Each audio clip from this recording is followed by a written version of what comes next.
Assalamualaikum warahmatullahi wabarakatuh.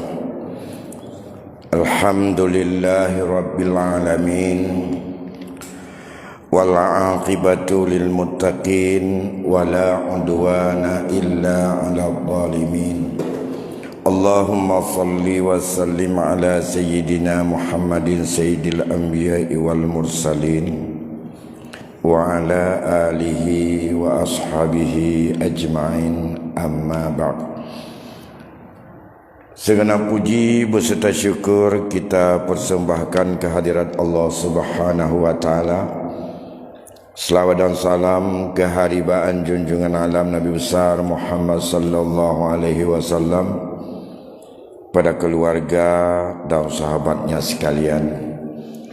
Provinsi Tuan Bandung, para guru dan bapa-bapa serta ibu-ibu sidang jamaah yang dimuliakan Allah Subhanahu wa taala.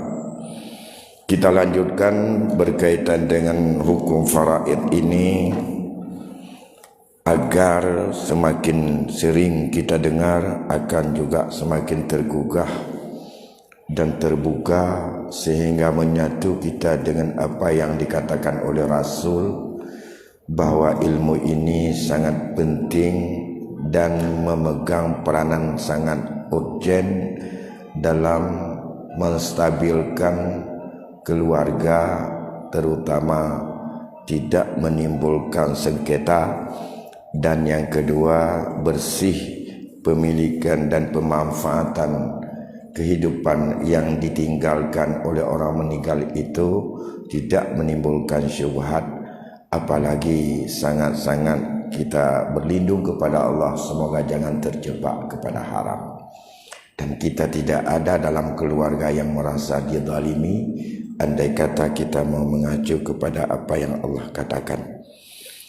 Kita tahu bahwa prinsip dasar dalam pewarisan itu dan kaedah-kaedah yang berlaku dalam pewarisan itu, prioritas utama mereka yang berhak mendapatkan warisan adalah orang yang telah ditetapkan Allah sebagai zawil furud atau ashabil furud, atau orang-orang yang telah difardukan oleh Allah atau oleh Rasul berdasarkan nas yang sarih tentang kadar berapa hak mereka. Bila tidak bisa dan tidak habis diambil oleh mereka, baru sisanya wal baqi ba'dahum yakunu ilal asabah. Kalau ada sisa setelah yang telah ditetapkan oleh Allah, maka itu haknya orang-orang yang mendapatkan asabah. Ini didasarkan kepada sabda Rasulullah sallallahu alaihi wasallam di dalam hadis yang diriwayatkan oleh Bukhari Muslim, alhiqul faraid li ahliha fama baqiya fahuwa li aula rajulin zakarin. Serahkan semua yang telah ditetapkan Allah kepada keluarga atau ahlinya atau kepada orang-orang yang ditentukan tersebut. Fama baqiya, andai kata ada sisa, fahuwa li aula rajulin zakarin, itu milik laki-laki yang lebih utama di antara mereka. Laki-laki yang lebih utama dengan urutan, andai kata sudah menemukan siapa yang utama, enggak ada yang utama di atasnya. Hanya satu tingkatan keluarga yang utama. Itulah yang disebut dengan asabah binafsih, bukan wali. Bukan wali. Istilah wali itu istilah dalam hukum adat. Wali dalam syariat adalah bukan masalah hak mendapatkan atau mengatur semua ahli warisan yang ditinggalkan oleh orang meninggal. Wali, andai kata ada orang yang meninggal, dia punya kewajiban untuk mengasuh, membentuk, membina, mengayomi, menasihati, melindungi. Sama dengan fungsi antara ayah dengan anak sebagai wali yang paling utama. Kalau tidak ada ayah dengan anak, ya berpindah menjadi wali kakek. Begitu sampai dengan pengalihan tugas seorang anak perempuan, itulah al-wali yang paling urgent, yang paling utama, yang paling pertama, sebagai yang sah untuk memberikan kewenangan atau memberikan ijab dalam akad nikah kepada calon atau kepada suaminya. Itu urutan pada wali nikah. Dalam konteks hukum faraid, urutan wali nikah berlaku setelah kakek, setelah tidak ada kakek. Sedangkan yang paling utama di atas sekali asabah itu adalah dipegang oleh anak laki-laki. Nah, bila anak laki-laki itu ittifaq para ulama dalam memahami hadis Rasul, aula rajulin zakarin, laki-laki yang paling utama dan ia tidak perlu sudah balik zakarin. Yang penting laki-laki itu adalah dia jenis laki-laki. Mengapa rajulin ditambah zakarin lagi dalam hadis? Supaya menolak rasa keraguan-raguan, seolah-olah andai kata rajulin itu belum menjadi sebagai seorang rajul, masih anak kecil, maka dia tidak punya hak untuk seperti dalam tradisi masa jahiliyah. Maka dikatakan oleh rajulin zakarin, dia laki-laki yang sianya adalah berjenis kelamin laki-laki, bukan dilihat kepada besar kecil. Maka pengambil asabah yang pertama adalah rajulin zakarin, kecil atau besar, sehat atau sakit, sudah lahir atau belum, dialah aula rajulin zakarin. Ya. Belum lahir, kalau dia nanti lahir, saat meninggal dia sudah ada potensi hidup dalam rahim ibunya. Kalau belum tahu apakah rajulin atau unsa, maka itu ada hukum tersendiri yang ada hubungan. Andai kata lahir, andai lahir anak itu sebagai ahli waris, maka warisannya dipending, tidak dibagi dulu, supaya ada kejelasan jenis kelamin apa yang lahir itu. Dan dengan ketentuan dia lahir bersuara walaupun nangis, maka dia punya hak untuk mempusakai. Bukan dia bisa mengatur diri. Lantas harta dia siapa yang harus atur, yang harus kelola, yang harus untuk menjaga dan mengembangbiakkan atau mengembangkan agar ia itu adalah betul-betul tumbuh. Ya, ini baru tugas wali. Karena anak kecil ini belum bisa mengelola sendiri. Di situ fungsi wali. Bukan fungsi mengambil pusaka, tapi fungsi untuk menjaga harta daripada yang mengambil dan menghabiskan harta. Di situ harus kita tahu fungsi wali. Kalau demikian, andai kata dalam sebuah keluarga, pusaka dari orang yang meninggal tidak pernah untuk diselesaikan, atau diselesaikan tidak sesuai menurut ketentuan agama, tapi terjadi penyimpangan, yang berdosa siapa? Ini wali. Bukan dia mendapat jatah atau tidak. Yang punya tanggungjawab untuk sampai hak daripada ahli keluarga, ahli waris dalam seorang meninggal dunia adalah yang pertama wali daripada orang-orang ahli waris yang ada pada saat itu. Ya, kalau demikian, si A meninggal dunia, ahli waris belum tentu wali. Yang penting siapa yang harus bertanggungjawab untuk memperjelas dan menyelesaikan peninggalan orang mati itu? Wali. Berapa hak wali? Jangan tanya hak. Bukan hak wali. Kewajiban harus sampai yang Allah tetapkan kepada orang yang berhak menerima sesuai perintah Allah. Itu kewajiban wali. Ya. Oh, kalau dia kebetulan wali, kebetulan ahli waris, kebetulan ada jatah, alhamdulillah.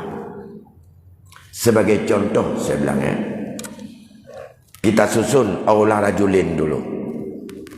Siapa aula rajulin? Setelah anak laki-laki, yaitu cucu laki-laki pihak anak laki-laki. Itu satu. Anak laki-laki, tidak dilihat kecil atau besar. Yang kedua, cucu laki-laki, ini berlaku tertib.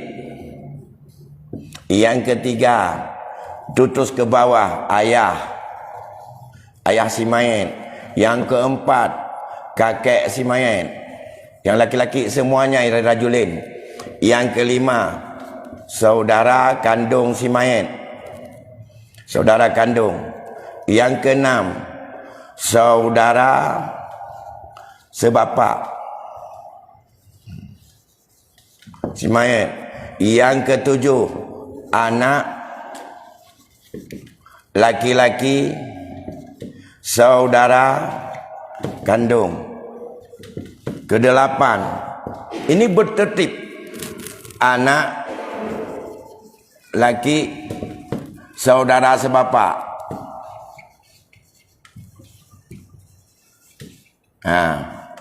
Ini susah dikit ini, lari-lari dia. Sana lagi maunya. Yang kesembilan, enggak apa-apa. Kasih kapten. Yang kesembilan, paman kandung. Ini punya si mayat semua. Yang ke-10, paman sebapa. Yang ke-11, anak laki-laki paman kandung, paman ibu sebapa. Yang ke-12, anak laki-laki paman sebapa. Dan seterusnya. Kalau tidak ada saudara ayah, ini paman saudara ayah. Boleh paman, boleh pakwa. Itu sama. Maka naik jadi paman daripada ayahnya, saudara kakek. Bukan paman si mayat lagi, tapi disebut dengan paman daripada ayah si mayat, almarhum. Ya. Dan itu juga dikategori itu paman. Dan terus berut kemudian anak-anak mereka. Tidak ada tingkatnya, naik lagi. Jangan terlampau jauh. Tingkat paman kakek, apalagi paman nek tu daripada kakek, itu sudah cukup jauh. Yang tidak ghalib ada dalam memori dan catatan keluarga kita. Keluarga kita lemah sekali dalam masalah silsilah keluarga. Dalam faraid wajib untuk kita pahami semampu mungkin. Oleh kerana demikian, salah satu kewajiban kita kepada anak-anak kita ataupun kepada saudara-saudara kita, perkenalkan silsilah semampu kita. Kalau kita seandainya keluarga kita dulu oleh kakek kita memperkenalkan silsilahnya, sambung kita turunkan silsilah itu kepada anak dan keturunan kita, insya-Allah kita akan mudah memahami daripada silsilah ke atas. Sekarang itu merasa tidak penting. Bahkan yang dilihat hanya lingkungan. Kalau enggak ada anak, seorang-orang enggak ada ahli waris. Saudara kandung saja dianggap itu orang lain. Ini semuanya pada hakikatnya adalah bukan jiwa Islam, tapi jiwa individu. Seolah-olah yang bukan dalam keluarga kita, bukan anak, itu seolah-olah bukan ahli waris. Ya, bahkan inilah sebab timbul tinggi sekali kekhawatiran bila satu keluarga tidak punya anak laki-laki, merasa bahawa ni cok wali, yang tapi bapak, tapi tak pernah untuk memahami secara profesional mengapa hukum waris sampai begitu diatur. Karena kewajiban wali. Wali itu dia jadi ahli waris, tidak ahli waris itu ada beban dengan sebab kematian orang. Sama dengan beban kita begitu lahir orang. Ayah, ibu, mulai lahir anak, mulai saat itu beban taklif kepada kita terhadap anak itu. Bagi wali, begitu meninggal orang, setelah tajhid mayat ada beban lain. Bukan hanya warisan, ada beban tanggung jawab. Siapa wali yang harus ahli fungsi membawa mereka, membimbing mereka, mencukupkan nafkah mereka, melarang mereka dari perbuatan haram, seperti kewajiban ayah kepada anak, begitu juga kewajiban wali menurut urutannya kepada muwallinya. Ini yang tidak kita pahami. Siapa yang nuntut itu? Allah. Kita tidak bisa melepaskan tanggung jawab itu dengan sebab dunia barangkali tidak begitu menggiring kewajiban yang seperti itu. Kalau dalam dunia kebiasaan kita, hanya yang dianggap ahli waris siapa? Kalau saya sebagai seorang pegawai, ahli waris saya, istri saya dan anak saya, lain bukan ahli waris. Dan tidak ada dalam sebuah catatan seorang pegawai negeri siapa ahli waris mereka. Mau buat apapun, bawa kepada dengan termasuk menyangkut dengan masalah asuransi, menyangkut dengan apapun, ya apa yang diwaris? Kalau bukan istri, ya anak-anak. Itu kan orang level pertama yang pernah saya sampaikan. Dalam Islam bukan itu yang paling utama. Suami, istri, suami atau istri, anak, kemudian bapak, ibu, itu 5 orang, satu rangkai. Yang orang pertama yang tidak ada penghalang untuk menjadi ahli waris, siapapun yang mati di antara mereka. Seorang suami mati, istri, anak, laki-laki, anak, perempuan, ayah, ibu, itu ahli waris. 5 orang. Meninggal suami, istri, meninggal istri, suami, meninggal ayah, anak, kemudian istri, ayah, ibu, karena dia juga punya ayah dan ibu, itu jadi ahli waris. Yang 5 orang itu kumpul semua ahli waris, tidak pernah terhijab secara hijab hirman atau hijab yang permanen, tak terhalang. Yang halang bisa, sedangkan yang lainnya lihat dengan hijab mahjubnya. Ya, sekarang kita balik kemari.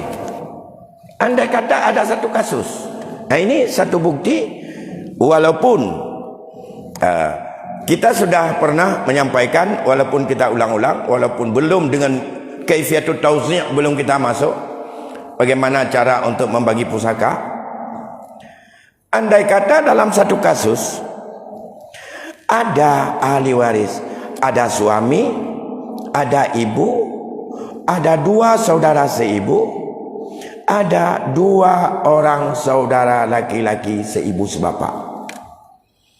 Nah, ini kita lihat di sini nanti siapa yang menjadi asabah. Sedangkan yang mendapat bagian tertentu sudah jelas ada 12 kelompok. Kalau nanti bisa, saya sudah share ke grup. Kalau bapak dan ibu tidak ada di grupnya 12 kelompok yang mendapat bagian tertentu itu, enggak apa-apa. Besok saya print, kita copy dan kita bisa untuk melihat di sini sebagai patron. Nah, kita lihat di sini dulu. Andai kata dalam kasus orang yang meninggal dunia yang ditinggalkan ibu si mayat ini. Kemudian ia tinggalkan suami karena yang meninggal istri, seorang wanita. Tapi wanita itu masih bersama maknya. Ada ditinggalkan juga 2 orang saudara seibu. 2 orang saudara seibu, ia bukan asabah, tidak masuk dalam kelompok ini. Dia orang mendapat bagian tertentu. Bila dalam sebuah kasus tidak ada anak laki-laki, tidak ada anak perempuan, tidak ada cucunya, dan tidak ada ayah, tidak ada kakek, dia ahli waris. Kalau seperti ini, suami, walakum nisfu ma taraka azwajukum, di sana dapat 1/2. Kemudian di sini ada 2 saudara kandung atau saudara seibu sebapak, abang kandung dan abang kandungnya atau adik kandung daripada seorang wanita yang meninggal tadi. Ini ibu, karena ada 4 orang saudara, dia mendapat 1/6. 2 orang saudara seibu dapat 1/3. Itu apabila lebih dari 1, mereka bersyarikat pada 1/3. Itu dalam ayat 12. Nah, ini asabah. Cara mencari angka pokok udah jelas. 6, 2, 3. Angka berapa yang paling kecil yang habis? Kita bagi 6, kita bagi 2, dan kita bagi 3. Maka di sini angka 6 habis. 6 dibagi 6 1. Berarti angka pokok atau dalam kitab disebut dengan asal masalah adalah 6. Kalau ini kita kali dengan 6, kita lihat berapa sisa. 1/6 1. 1/6 dapat 1 bagian. Seluruh wang bawa kepada 6. 6 miliar wang. Berarti nilai 1 bagian itu adalah 1 miliar. Ini kalau 1/2 dari 6 dia dapat 3. Kalau 1/3 dari 6 ia dapat 2. Kalau kita jumlah 6. Lantas dalam konteks ini saudara seibu sudah dapat 2. Kan mereka 2 orang 1/3. 1/3 dari 6 2. Ibu sudah dapat 1. Ini wali. Yang wali ini. Wali ini. Yang mana? 2 orang saudara seibu sebapak. Tapi dia bukan orang yang mendapat bagian tertentu. Tapi dia berkedudukan untuk menunggu sisa kalau ada tinggal. Sekarang tidak ada sisa. Habis 6, pas habis. Ya. Secara hukum sebelum masuk ijtihad, ini saudara kandung tidak dapat apa-apa. Wali ya dia. Tidak dapat apa-apa.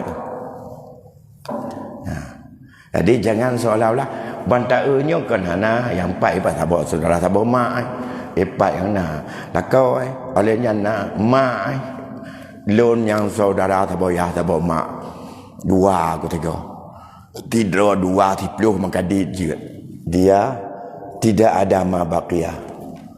Karena yang dilihat baqiyah dari angka 6. Angka 6 itu merupakan angka pokok dalam kaifiyatut tauzi'. Nah, dalam konteks ini, masalah ini sudah pernah terjadi pada masa sahabat, tidak terjadi pada masa Rasul. Kasus ini sebenarnya dalam kedekatan saudara yang paling dekat saudara kandung. Tapi saudara kandung dia tidak pernah mendapat bagian tertentu. Dia orang yang dia atur menurut kata Rasul, mulai anak laki-laki tidak ada dia. Itu yang urutan tadi berada ia pada urutan kelima. Kalau ini tidak ada, ini tidak ada, ini tidak ada, ini tidak ada, yang ada saudara kandung, dialah sebagai orang aula rajulin zakarin. Ini dia. Tapi ini adalah orang yang mendapat sisa. Anak laki-laki tidak mendapat bagian. Setelah diambil bagian orang lain, maka lizzakari mislu hadil unsayain, bisa mengasabahkan lagi anak perempuannya. Dalam masalah ini oleh para sahabat Rasulullah sallallahu alaihi wasallam, terutama Zaid bin Sabit, Utsman bin Affan, Ibnu Mas'ud, ia melaksanakan ijtihad dalam masalah ini sesuai dengan apa yang dijadikan sebagai dasar oleh Imam Malik dan Imam Syafi'i, bahwa saudara seibu mempusakai secara muqasamah dari sulus yang ada dengan saudara kandung. Saudari seibu tadi ada 1/3. Saudari seibu yang jatah 1/3. tidak diganggu hak suami, tidak boleh ganggu hak mama dari si mayat. Tapi yang diganggu hanya hak saudara seibu.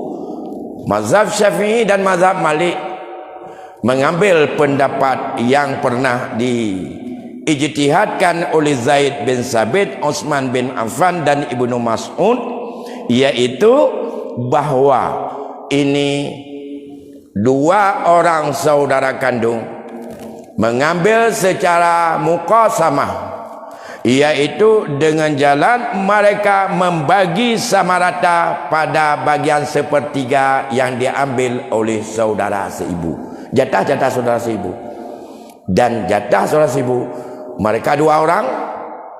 Ada saudara kandung yang laki-laki dua orang, tapi saudari seibu perempuan, walaupun laki-laki dan perempuan mereka bagi sama rata. Seperleh gecok, maka dia bagi perut ke untuk saudari seibu dan saudara seibu. Dalam halnya kan ada pendapat yang tidak seperti itu, ada. Karena watenyan Sayyidina Umar dalam kasus ini ada dua kali. Yang pertama, ia pernah mengatakan bahwa saudara kandung tidak mendapat apa-apa.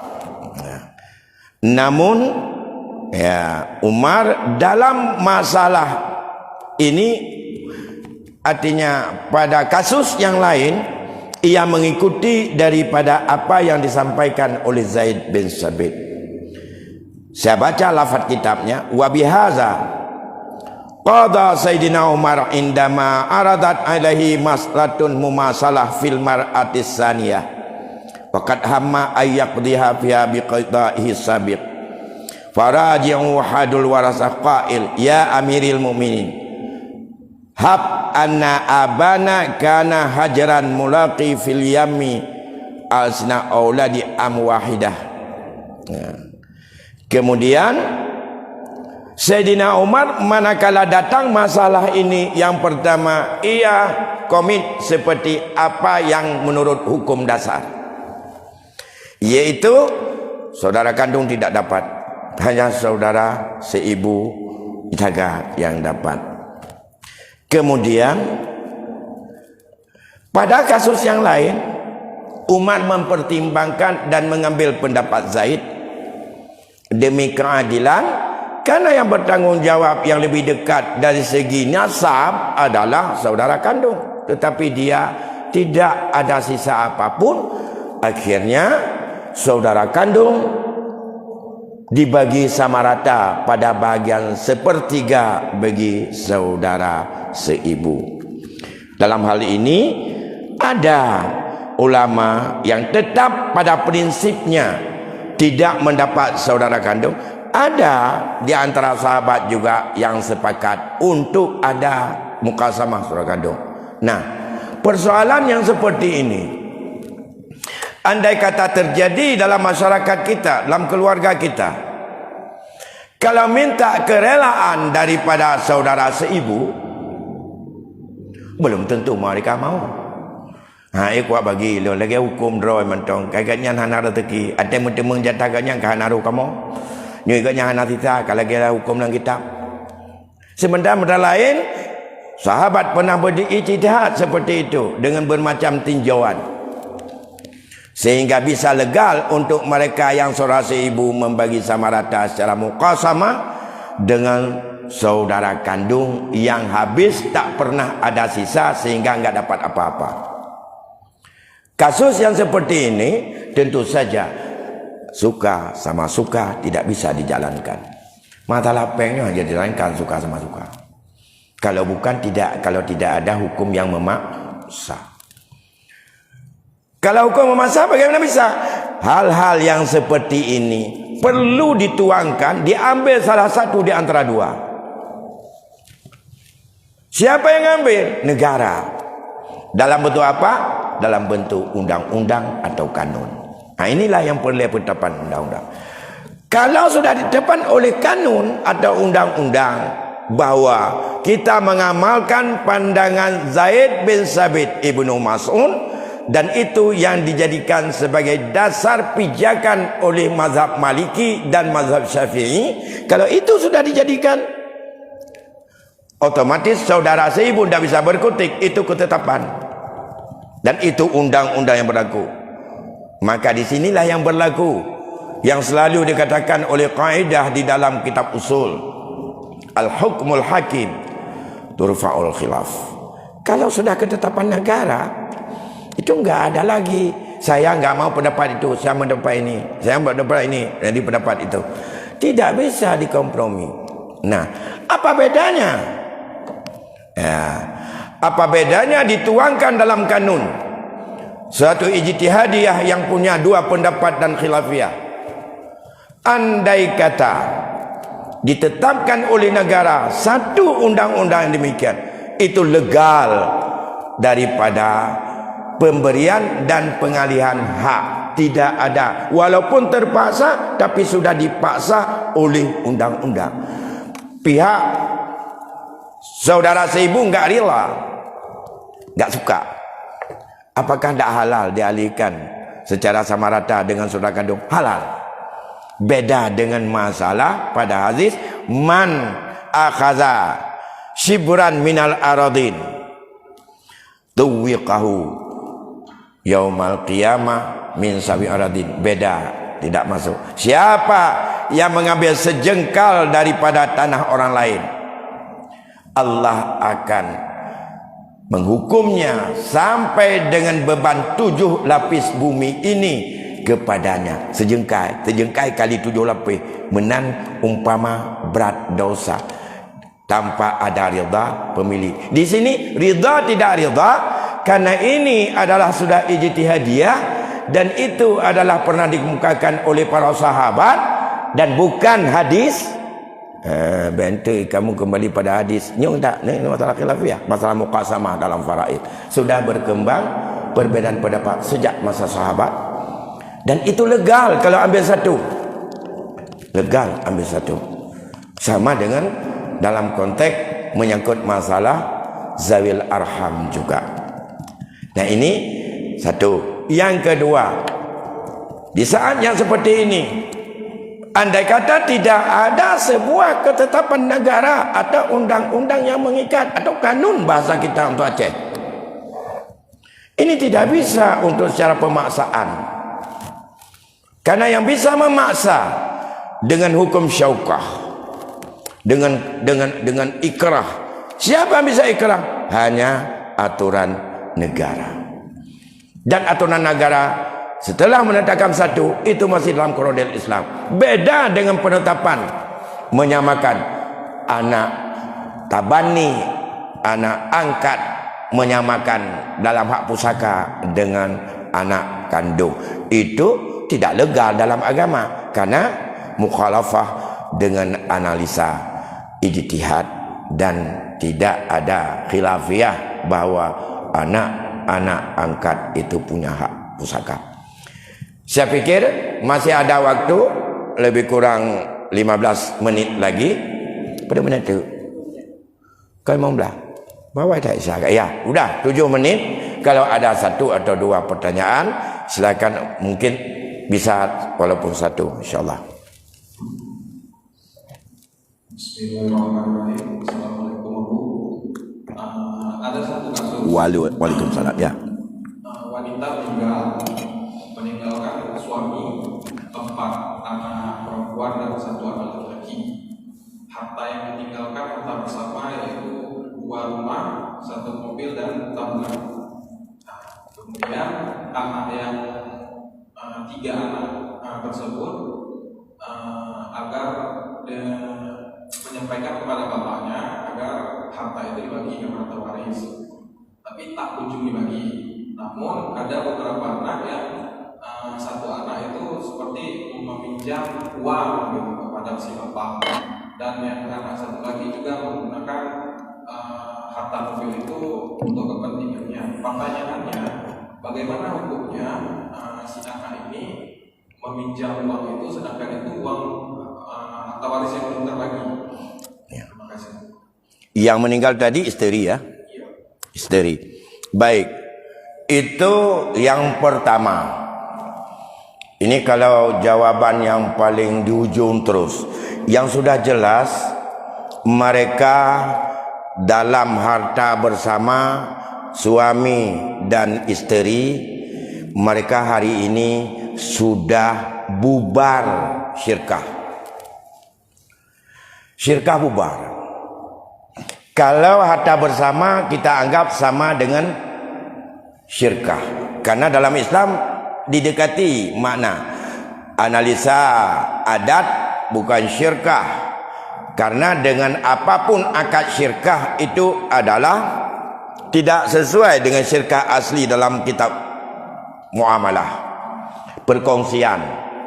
Tapi walaupun dengan akad pasif itu disebut dengan juga merupakan mereka selama hidup dalam keluarga suami isteri mereka itu adalah berkongsi, tapi kongsi badan, kongsi usaha, bukan kongsi daripada modal. Isteri bekerja, suami bekerja, sehingga sepakat mereka mengatakan rumah, mobil itu adalah harta bersama. Harta bersama itu dengan meninggal salah satu yang bersama, maka bubar kebersamaan. Karena tidak ada kebersamaan lagi, tinggal satu. Yang satu lagi hak bersama milik yang sudah meninggal, ini harta warisan. Hak bagi yang diberikan hidup lebih lama, dia masih permanen dengan setengah daripada harta bersama, atau sepertiga atau berapa terserah. Tapi dalam KHI ditetapkan oleh KHI bahwa setengah bagi dua. Kalau bagi dua dan tidak dibagi, otomatis milik hak daripada milik jatah almarhumah yang meninggal itu bukan lagi almarhumah pemiliknya, tapi pemiliknya semua ahli waris, termasuk suami. Yang setengah milik almarhumah sekarang sudah berpindah miliknya kepada ahli waris menurut kadar yang mereka harus dapatkan. Sedangkan setengah lagi masih milik orang yang masih hidup, yaitu suaminya.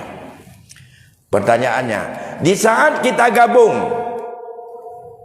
tidak kita pisah, pada milik mobil itu setengah milik suami, setengah milik ahli waris. Siapa ahli waris tadi? Ada anak perempuan, ada anak laki-laki, ada ibu ya, ibu si almarhumah. Orang tuanya enggak ada. Ya, suaminya ada, anak-anaknya.